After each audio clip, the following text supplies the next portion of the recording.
Hola, mi nombre es Natalia Márquez Giraldo, soy estudiante de medicina de primer semestre de la Universidad CES y el día de hoy vamos a hablar sobre policitemia. Para entender la policitemia debemos hablar primero de diferentes conceptos. El concepto de tejido y el concepto de tejido conectivo. El tejido hace referencia a un conjunto de células que a veces pueden ser con forma semejante y que se agrupan entre sí para cumplir una función determinada en el organismo. Los tejidos básicos del organismo son el tejido muscular, el tejido nervioso, el tejido conectivo y el tejido epitelial. En este caso vamos a enfocarnos en el tejido conectivo, que es un conjunto de células muy separadas entre sí con amplio espacio extracelular, es decir, bastante distancia entre célula y célula, y que va a tener mucha matriz extracelular, que la matriz extracelular va a ser el componente que va a llenar ese espacio entre célula y célula. Acá tenemos diferentes microscopías de luz de los 4 tejidos básicos. Acá tenemos un tejido muscular cardíaco con células aplanadas, un tejido epitelial de revestimiento plano estratificado del esófago que brinda mucha protección, un tejido ganglionar nervioso donde podemos ver los cuerpos neuronales y los axones de las neuronas, y un tejido conectivo laxo del mesenterio, que el mesenterio hace parte del peritoneo, que es una membrana que cubre la mayor parte de los órganos abdominales. Podemos ver varias componentes de la matriz extracelular y algunas células del tejido conectivo. Entonces, en cuanto al tejido conectivo hay varias subdivisiones. Una de ellas es el tejido conectivo especializado, que va a tener una función vital e indispensable para el organismo, porque va a aportar en las diferentes funciones de los otros tejidos. Y dentro de ese tejido conectivo especializado, uno de los tejidos es el tejido conectivo sanguíneo o sangre, que va a estar compuesto por unos elementos formes que van a ser los leucocitos, eritrocitos y plaquetas, que las plaquetas son en sí el elemento forme porque en realidad los leucocitos y los eritrocitos son células sanguíneas, y una matriz extracelular que va a ser el plasma como tal. Acá tenemos una microscopía de luz donde podemos ver esos 3 elementos formes y la matriz extracelular. Todo lo blanco va a ser matriz extracelular, que solamente se van a ver sus componentes a microscopía electrónica. Acá podemos ver eritrocitos, leucocitos, y estos chiquitos son las plaquetas. Entonces acá tenemos los neutrófilos, que es un leucocito. Entonces tenemos un neutrófilo con núcleo segmentado, un eosinófilo con núcleo bilobulado, y a la microscopía de luz su citoplasma se ve rojo. Tenemos un monocito que tiene un núcleo arriñonado, otro neutrófilo. Acá podemos ver un basófilo, que el basófilo tiene muchos gránulos, entonces no dejan ver su núcleo, pero es un núcleo en forma de S. Un linfocito, cuyo núcleo ocupa casi todo el citoplasma celular, y un cúmulo de plaquetas que podemos ver acá. Podemos acá ver más plaquetas, y pues el resto, los rojos en todas las microscopías de luz, son eritrocitos. Vamos a enfocarnos entonces en los eritrocitos o glóbulos rojos.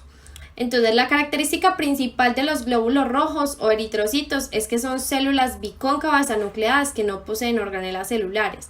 En cuanto a bicóncavas, se refiere a que tiene un centro muy aplanado y tiene un borde o una zona periférica más gruesa.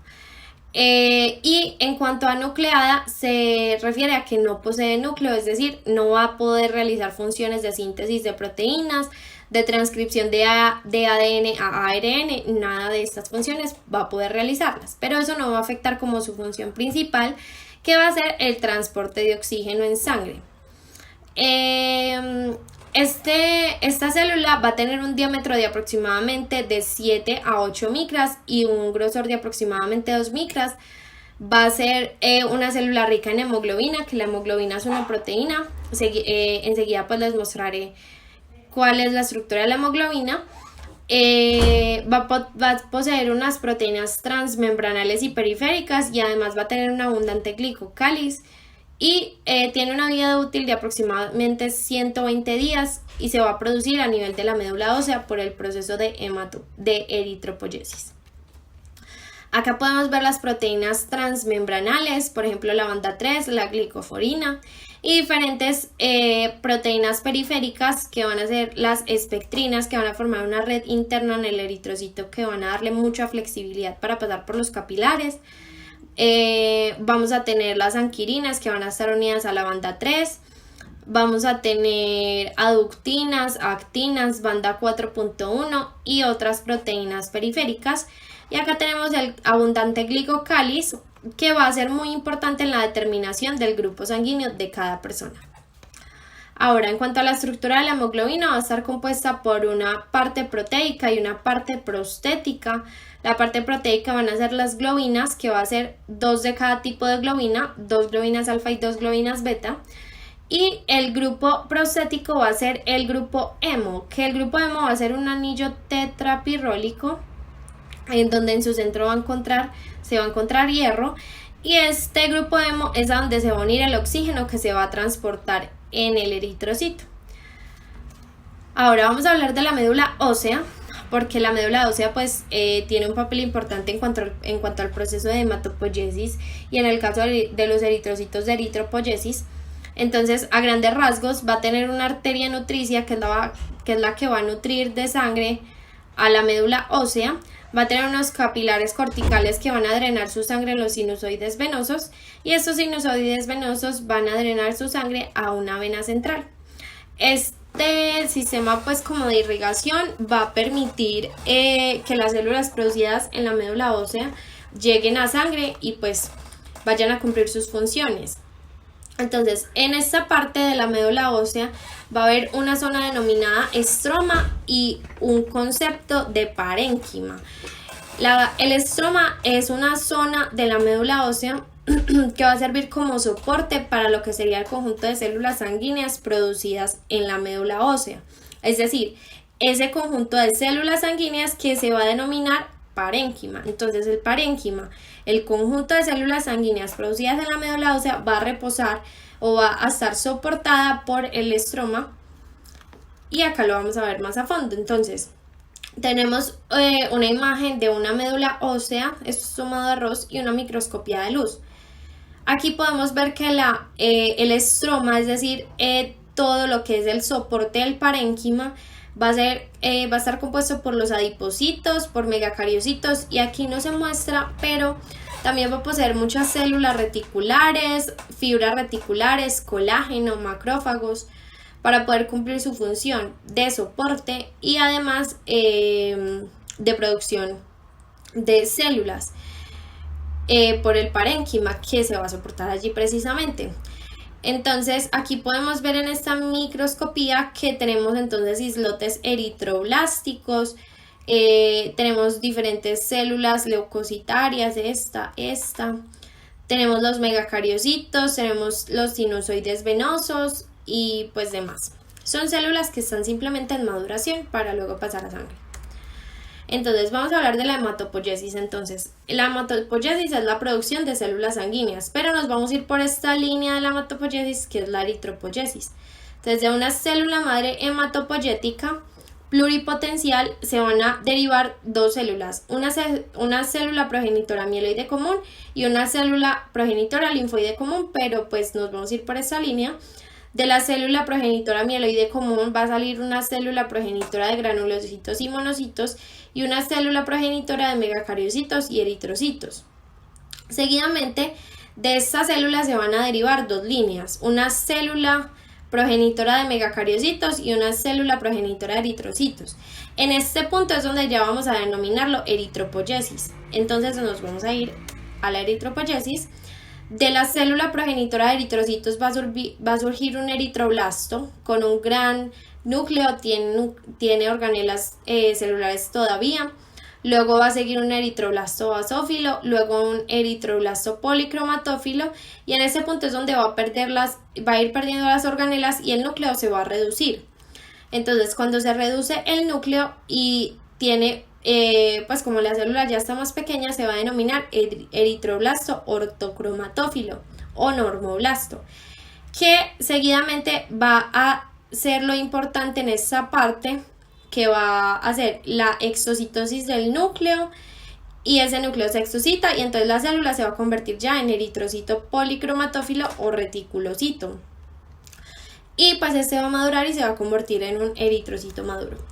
Acá tenemos unas microscopías de microscopía de luz, de las diferentes células producidas en la eritropoyesis. Esto es un proeritroblasto, esto es un eritroblasto basófilo, esto es un eritroblasto policromatófilo. Desde acá ya empezamos a ver los cambios grandes que va a ser el eritroblasto ortocromatófilo, que tiene un núcleo más pequeño y ya se ve mucho más rojo. Acá tenemos un reticulocito y aquí tenemos un eritrocito ya maduro. Bueno, vamos a hablar de los valores normales en sangre para poder adentrarnos ya en lo que es la policitemia. Entonces, el recuento o conteo de eritrocitos en los hombres va a ser de 4.35 a 5.65 billones de células por litro. En las mujeres de 3.92 a 5.13 billones de células por litro. El hematocrito en sangre en los hombres va a ser de 38.3 a 48.6% y en las mujeres de 35.5 a 44.9%. El hematocrito es el volumen de eritrocitos en la sangre. Y por último, pues la hemoglobina, que en los hombres va a ser de 132 a 166 gramos por litro y en las mujeres de 116 a 150 gramos por litro. Ahora, ¿qué es la policitemia en sí? Entonces, la policitemia, que también es conocida como poliglobulia, eritrocitosis o plétora, es una patología sanguínea que es caracterizada por el aumento de los eritrocitos en sangre. Sin embargo, también se pueden aumentar las demás líneas celulares, como lo son pues las plaquetas y los leucocitos. Y la policitemia puede ser causada por factores intrínsecos o por respuesta a diferentes estímulos. Por factores intrínsecos están los factores pues genéticos o mutaciones genéticas, y como respuesta a diferentes estímulos pues hay internos y externos. En el caso de los internos, por ejemplo, hormonales, y en el caso pues de los externos, lo que son pues las condiciones de ambiente pues o las condiciones de vida de la persona. Entonces acá tenemos una microscopía de luz de una médula ósea de un paciente con policitemia vera, que es un tipo de policitemia. Podemos ver adipocitos que son en poca cantidad y una gran cantidad de células en maduración, células sanguíneas en maduración en esta médula ósea. Por eso vemos que hay gran cantidad de eritrocitos y leucocitos pues y otras líneas que se están produciendo. Ahora, hay varios tipos de policitemia. Una policitemia primaria y una policitemia secundaria. La policitemia primaria es por factores genéticos, que van a ser de dos tipos: policitemia vera o policitemia primaria familiar y congénita. La policitemia vera hace parte de las enfermedades mieloproliferativas crónicas. En esta se van a aumentar las 3 líneas celulares. En la policitemia primaria familiar y congénita va a ser un trastorno hematológico hereditario por un problema en el receptor de eritropoyetina. Y una policitemia secundaria, que va a ser policitemia por producción mayor de eritropoyetina en respuesta a hipoxia crónica, a la altura, a la presencia de un tumor excretor de eritropoyetina, por fumar y por demás tumores. Ahora, ¿qué pasa en el aumento de eritrocitos en los fumadores y a grandes alturas? Ya sabemos que los eritrocitos, su función principal es el transporte de oxígeno. Por tanto, en los fumadores, como el tabaco daña los alvéolos pulmonares, ¿qué pasa? Van a necesitar mayor oxígeno. Entonces lo que pasa es que se da un mayor aumento de la producción de eritropoyetina a nivel del riñón, que va a aumentar la eritropoyesis y por eso va a aumentar los eritrocitos en los fumadores.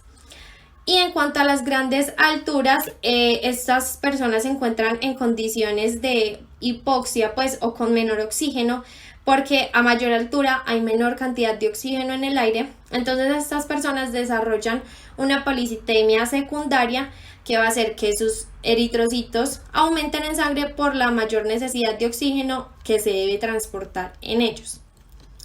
Bueno, eso ha sido todo por hoy. Muchas gracias. Esto fue el concepto de policitemia.